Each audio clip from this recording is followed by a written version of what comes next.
এই গণ অভ্যুত্থানের পরে জামায়াত ইসলামী বিএনপি গণ অভ্যুত্থানের নেতাদের সিটের আসনের লোভ দেখিয়ে কিনতে চেয়েছিল না। আমরা বলেছিলাম 90-এর ছাত্র নেতারা বিক্রি হয়েছে, 24-এর কোনো ছাত্র নেতা ইনশাল্লাহ বিক্রি হবে না, হবে না, হবে না, হবে না।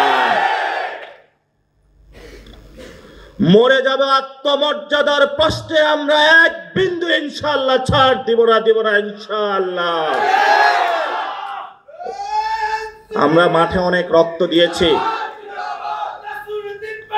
আমরা কোনো শহীদের রক্তের সাথে বেইমানি করার জন্য পলিটিক্সে নামি নাই। আমরা কোনো চেতনা ব্যবসা করতে চাই না।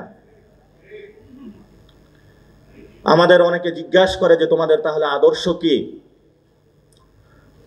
তরুণ সমাজ শক্ত রকমের লাল পতাকার 2-1টা সিটের বিনিময়ে যারা বিক্রি হতে চায়, এই ধরনের বামও হতে চায় না।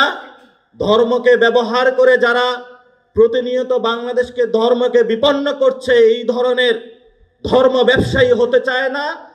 ন্যাশনালিস্ট ফোর্স বলে যারা আন্ডারে কভারে ভারতের সাথে আতাত করছে, ইন্ডিয়ার সাথে আতাত করে আওয়ামী লীগের সাথে আতাত করছে, আমরা এই ধরনের ন্যাশনালিস্ট ফোর্সও হতে চাই না। তাহলে আমরা কেমন রাজনীতি করতে চাই? আমরা আপনাদের এত আদর্শ বুঝি না।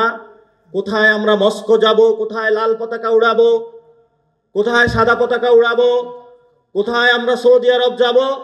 আমাদের একটাই দাবি, আমাদের তরুণ সমাজের চাকরি চাই। এটাই আমাদের একমাত্র আদর্শ এই মুহূর্তে বাংলাদেশে।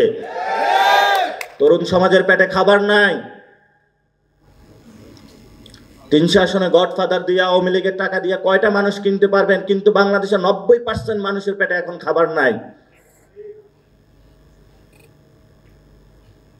আমরা আপনাদেরকে বলেছি এই ইলেকশনে ইনশাল্লাহ আমাদের শক্ত লড়াই হবে। আমি আগেও বলেছিলাম 100 সিটের নিচে নেমে আসবে, উল্লাস করেছিল, কিন্তু তাদের এখন পরিস্থিতি নিজেরাই এখন টের পাচ্ছে। আরেকটা নতুন দলের এখন পাখনা গজাইছে, জামায়াত ইসলামী। গণ অভ্যুত্থানে করছে যারা শহীদ ফ্যামিলি তারা, আর গণ অভ্যুত্থানের এখন নতুন চেতনার কথা বলে তারা নতুন ধর্ম ব্যবসা করে জনগণকে বিভ্রান্ত করার চেষ্টা চালাচ্ছে জামায়াত ইসলামী।